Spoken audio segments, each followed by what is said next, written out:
Hello everyone, this is Vishal. Now we are going to discuss about psychology, meaning, scope and orientation, importance in agricultural extension. So guys, इस session को मैंने Teachmint पे cover किया था, but वहाँ पे due to technical problem voice हम लोग रिकॉर्ड नहीं कर पाए थे। इस वजह से मैं इस सेशन को अगेन रिपीट करता हूँ। जो भी स्टूडेंट एमएससी के हैं, बीएससी एजी के हैं, उनके लिए सेशन काफ़ी इंपॉर्टेंट है। सो प्लीज़ आप इस सेशन को अपने फ्रेंड तक ज़रूर शेयर करिएगा। एटलीस्ट जो भी आपके डाउट या सजेशन होंगे कमेंट सेक्शन बॉक्स में राइट डाउन करिएगा।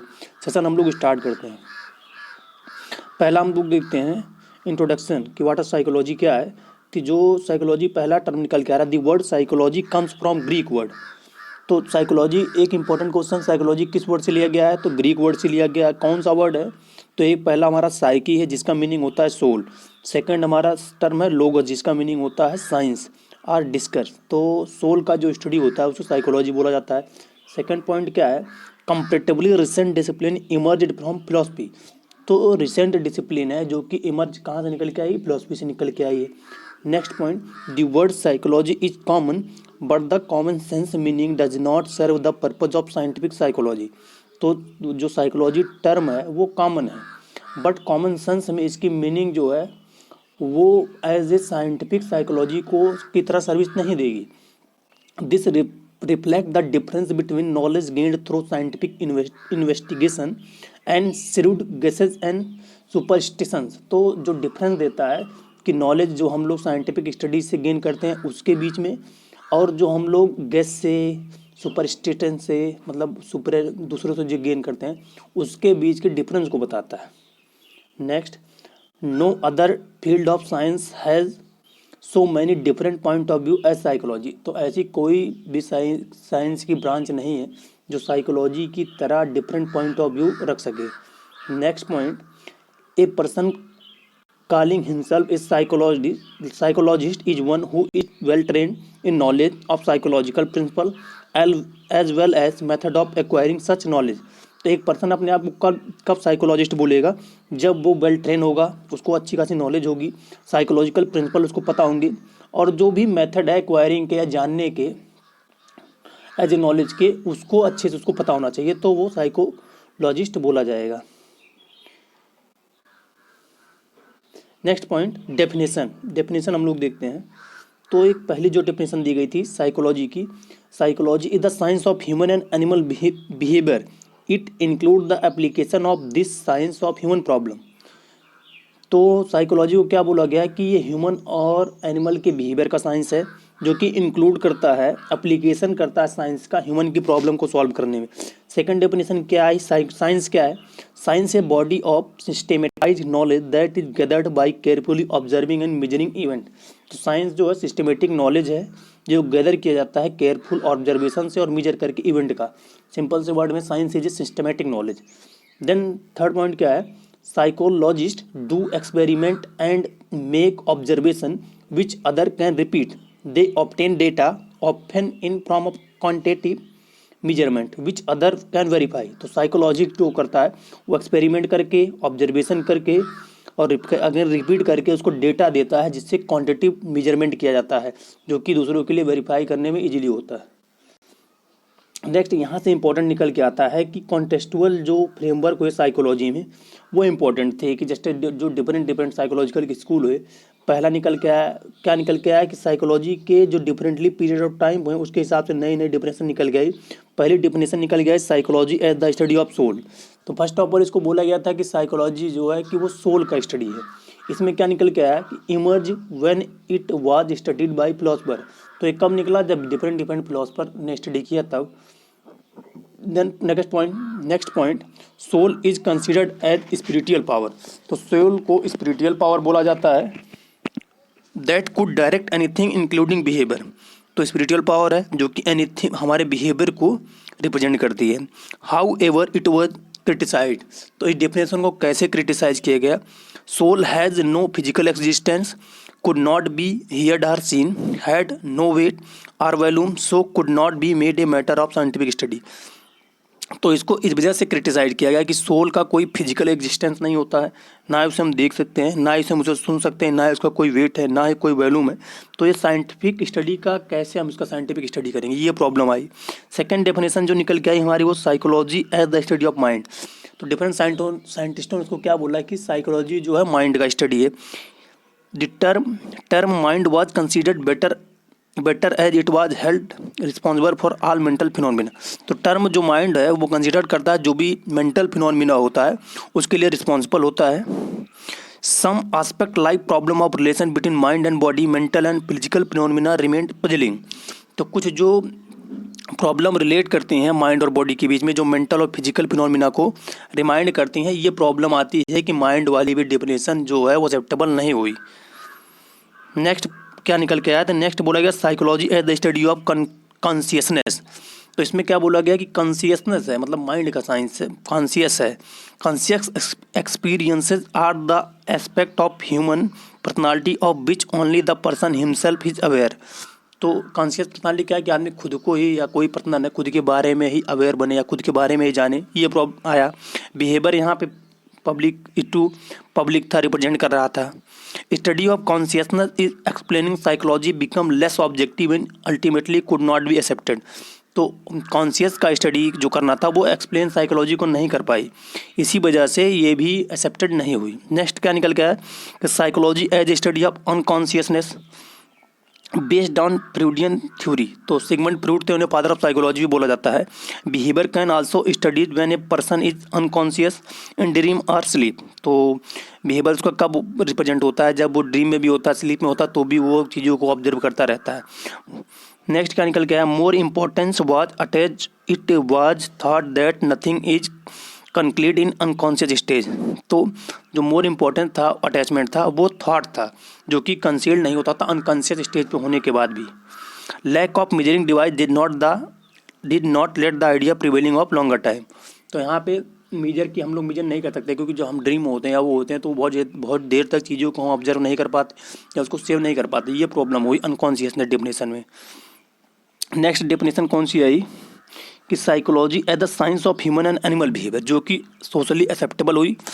Behaviour used in broad sense, तो बिहेवियर को ब्रॉड सेंस में यूज किया जाता है। Include all the activities of an organism which can be observe by another person or through experiment and instrument, जो कि ऑब्जर्व किया जाता है दूसरे के पर्सन द्वारा, थॉट के द्वारा, डिफरेंट एक्सपेरिमेंट और इंस्ट्रूमेंट से।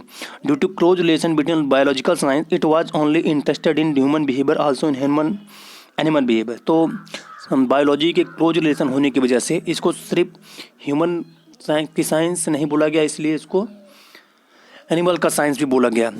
This has not wide appreciation and acceptance, तो दिस हैज़ गॉट, तो इसको बहुत ज़्यादा वाइड एप्रिसिएशन और एक्सेप्टेंस मिला। नेक्स्ट पॉइंट आता बिहेवियर क्या होता है, include anything a person of or animal does that can be observe.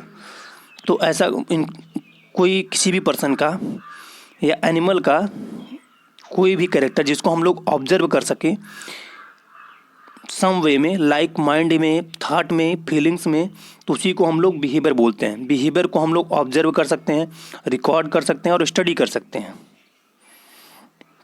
Next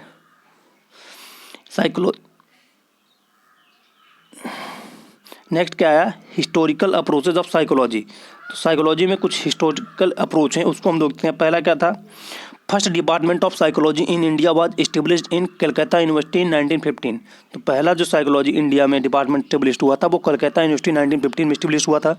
next point, formation of psychoanalytic society in India by doctor Bose in 1922। तो psychoanalytic society India में doctor Bose के through 1922 में establish हुई। Next, Indian psychological association, the association 1925 में बना। Department of psychology in Mysore 1924 and Lucknow 1926 में बना। The historical background can be understood by different school of thought. तो हिस्टोरिकल जो बैकग्राउंड हुए, अब इसके डिफरेंट स्कूल जो साइकोलॉजिकल हुए उनके थॉट से हम लोग अंडरस्टैंड कर सकते हैं। नेक्स्ट, अब कौन कौन से स्कूल थे, पहला हमारा जो था वो स्ट्रक्चरलिज्म था, मतलब स्ट्रक्चर से जो रिप्रेजेंट कर रहा था वो उसको हम लोग बोलते हैं स्ट्रक्चरलिज्म, जो कि वेबर ने 1795 से स्टार्ट किया और 1898 तक चला। इसमें क्या एम्फेसिस किया गया? Laid on searching for mental element. तो इसमें एम्फेसिस किया गया कि मेंटल एलिमेंट को सर्च करने पे। नेक्स्ट हमारा था फंक्शनलिज्म, उसको विलियम जेम्स ने 1842 में दिया, 1910 तक चला। एम्फेसिस इसमें किस पे रखा गया? The functions rather than the contents of unconsciousness. तो इस पे अनकॉन्शियसनेस पे जो कंटेंट थे उस पे सर्च पे बिहेवियर फोकस डाला गया। नेक्स्ट, तो इसमें बिहेवियरिज्म था, तो इसको जॉन बी वाटसन ने 1878 में दिया था, 1958 पे चला गया। और इसका जो एम्फेसिस था वो एसआर पे था, स्टिमुलस रिस्पॉन्स थ्योरी पे था। नेक्स्ट, गेस्टाल्ट साइकोलॉजी, मैक्स वर्थिमर ने 1880 में दिया, 1913 तक चला। इस पे एम्फेसिस किस पे किया गया? होल पर्सन और द होल सिचुएशन पे किया गया। जर्मन वर्ड है गेस्टाल्ट, जिसका मीनिंग होता है फॉर्म और कॉन्फ़िगरेशन। देन साइको एनालिसिस, तो साइको एनालिसिस जो किया गया वो सिगमंड फ्रूड द्वारा 1856 में किया स्टार्ट हुआ था और 1939 तक ये स्कूल चला।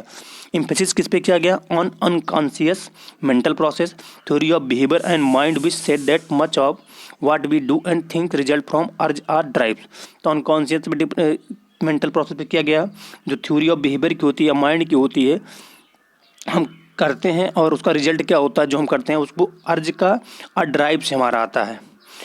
विच seek expression in behaviour and thought, these are and drive are unconscious. तो ये अनकॉन्शियस होते हैं। देन मॉडर्न पर्सपेक्टिव क्या हुए? पहला क्या था? The discovery made by structural gestalt and functional school have become a part of general body of knowledge of psychology but the school as such have vanished. तो जो discovery हुई structural में, gestalt में और फंक्शनल स्कूल में, वो become बने general body knowledge का साइकोलॉजी में। Next, behaviourism and psychoanalysis are still in modified form among the current psychological perspective.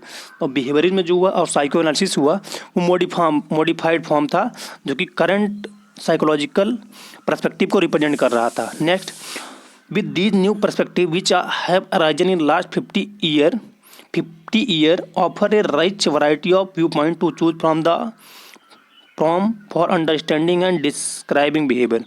तो इन सब को ध्यान में रखते हुए जो न्यू पर्सपेक्टिव आया लास्ट 50 ईयर को ध्यान में रख के, तो डिफरेंट के व्यू पॉइंट आए जिससे हम लोग अंडरस्टैंड कर सकते हैं और डिस्क्राइब कर सकते हैं बिहेवियर को। नए कौन से आए थे? पहला आया था बायोलॉजिकल, आया था कॉग्निटिव, आया था डेवलपमेंटल, आया था ह्यूमनिस्टिक, आया था सोशल पर्सपेक्टिव। इसके बिहेवियर से हम लोग न्यू यही आया, इससे हम लोग किसी भी पर्सन का बिहेवियर को रिप्रेजेंट कर सकते हैं। देन ओरिएंटेशन ऑफ साइकोलॉजी, पहला क्या है? Psychology is a diverse discipline that is made up of several major sub division with the unique perspective. तो साइकोलॉजी डाइवर्स डिसिप्लिन है जिसका मेडअप मतलब जो बना है सेवरल मेजर सब डिवीजन से और यूनिक पर्सपेक्टिव है इसका। देन बायोलॉजिकल साइकोलॉजी क्या है? Involve the study of biological basis of behaviour. तो बायोलॉजिकल बेसिस पे बिहेवियर पे जो हम लोग स्टडी करते हैं उसको बायोलॉजिकल साइकोलॉजी बोलते हैं। देन सेंसेशन एंड परसेप्शन क्या है? Refer to the area of psychology that is focused on how information from our sensory modalities is received and how this information is transformed into our perceptual experience of the world around us। तो sensation process होता है जिसमें हमारे 5 sense होते हैं और जो raw information होती है हमारे सेंसेस से गेन होती है और उसका हम इंटरप्रेट करके एक मीनिंगफुल इन्फॉर्मेशन निकालते हैं, उसे सेंसेशन और परसेप्शन बोलते हैं। देन कॉग्निटिव साइकोलॉजी क्या होती है? Is concern with the relationship that exist between thought and behaviour. तो कॉग्निटिव जो नॉलेज को रिप्रेजेंट करता है, जो कि थॉट और बिहेवियर से निकल के आती है इन्फॉर्मेशन, वो होता है कॉग्निटिव साइकोलॉजी। नेक्स्ट देन क्या है उसके बाद हमारा? तो डेवलपमेंटल साइकोलॉजी क्या है? The study the physical and cognitive change that occur थॉट one's life span. Then personality psychology क्या है? जिसमें हम लोग यूनिक पर्सनालिटी या किसी यूनिक पैटर्न ऑफ बिहेवियर को स्टडी करते हैं, वो पर्सनालिटी साइकोलॉजी होती है। Then industrial and organisational psychologist applies psychological concept to industrial organisational setting. Then health psychologist look for way to help people live healthier lives. Then clinical and psychology involve the diagnosis and treatment of psychological disorder and other problematic behavioral pattern. Then sport में physical से sports related हम लोग study करते हैं। Then forensic में carried out activity related to psychology in association with the justice system. Next branches of psychology. पहला क्या हमारा जनरल साइकोलॉजी है, deal with mental process and concern with basic research. Then educational psychology, psychology in sphere of education, तो इसकी education में जो use की जाती है वो एजुकेशनल साइकोलॉजी होती है, और हम लोग एजुकेशनल साइकोलॉजी को ही स्टडी करते हैं अपने एक्सटेंशन में। देन सोशल साइकोलॉजी, जिसमें बिहेवियर को स्टडी करते हैं हम लोग। देन क्लिनिकल में डायग्नोज और ट्रीटमेंट वाला स्टडी करते हैं। इंडस्ट्रियल में how to bring work efficiency. Then psychometrics, measurement of various characteristic of human personality. तो साइकोमेट्रिक्स क्या होता है, हम डिफरेंट जो पर्सनालिटी के पर्सन होते हैं उसका कैरेक्टरिस्टिक से मेजर करते हैं। Then list of psychological variable, psychological variable कौन से होते हैं, पहला हमारा एटीट्यूड होता है, डिफरेंट एटीट्यूड होता है हर पर्सन का। अचीवमेंट मोटिवेशन भी डिफर होता है। देन इकोनॉमिक मोटिवेशन भी अलग होता है, रिस्क बेयरिंग प्रेफरेंस भी अलग होता है, एम्पैथी भी अलग होती है। देन चेंज प्रोनेंस भी होता है, नॉलेज जो इनोवेशन प्रोनेंस भी अलग होता है, नॉलेज लेवल भी अलग होता है। देन लेवल ऑफ एस्पायरेंस भी अलग होता है। देन सेल्फ रिलायंस भी अलग होता है, वैल्यू ओरिएंटेशन भी अलग होता है, रोल एक्सपेक्टेशन भी अलग होता है, इंटेलिजेंस अलग होता है, स्ट्रेस अलग होता है। तो ये साइकोलॉजिकल वेरिएबल है जो डिफरेंट पर्सन के हिसाब से वेरी करते हैं। Next, importance of psychology in extension, psychology का एग्रीकल्चरल एक्सटेंशन या एक्सटेंशन में क्या इंपॉर्टेंस है इसको हम लोग देखते हैं। पहला क्या है, the interest of psychology as well as extension education are overlapping to some extent. तो साइकोलॉजी का और एक्सटेंशन का जो इंटरेस्ट है वो ओवरलैप करता है। सेकंड क्या है, both discipline are concern with human behaviour. तो दोनों डिसिप्लिन जो है वो ह्यूमन बिहेवियर के साथ कंसर्न होती है या स्टडी करती हैं। Then basic concept of psychology are not borrowed but synthesised in extension work. तो कॉन्सेप्ट जो बेसिक कॉन्सेप्ट साइकोलॉजी का वो बोरो नहीं किया गया है, वो सिंथेसाइज्ड किया गया एक्सटेंशन वर्क के लिए। Next, psychological characteristic of farmer are related with adoption, diffusion, communication, training, administration, management etcetera. तो साइकोलॉजिकल जो कैरेक्टरिस्टिक्स लाइक एडॉप्शन हो गया, डिफ्यूजन हो गया, कम्युनिकेशन हो गया, ट्रेनिंग हो गया, एडमिनिस्ट्रेशन हो गया, मैनेजमेंट होता है, इसका हम लोग रिलेट करके स्टडी करते हैं। In extension we are dealing with the man in field situation. तो एक्सटेंशन में हम लोग मैन को फील्ड सिचुएशन में डील करते हैं। So we need to know the mental structure of the people and deal with effectively. तो हमको मेंटल स्ट्रक्चर जानने के लिए पीपुल का साइकोलॉजी स्टडी करते हैं, जिससे हम लोग उनको इफेक्टिवली डील कर सकते हैं। लास्ट पॉइंट क्या है, for the farmer learning to adopt technology motivation play an important part and it is a part of psychology. तो मोटिवेशन जो है उनको न्यू टेक्नोलॉजी अडॉप्ट करने के लिए एक इंपॉर्टेंट पार्ट है, और वो किसका पार्ट है, साइकोलॉजी का है। Then training of farmer requires a teaching learning process which denote a part of educational psychology. Next क्या है, rationality and emotional aspect of clients need to be concern. तो इससे हम लोग इमोशनल उनका स्टडी करते हैं।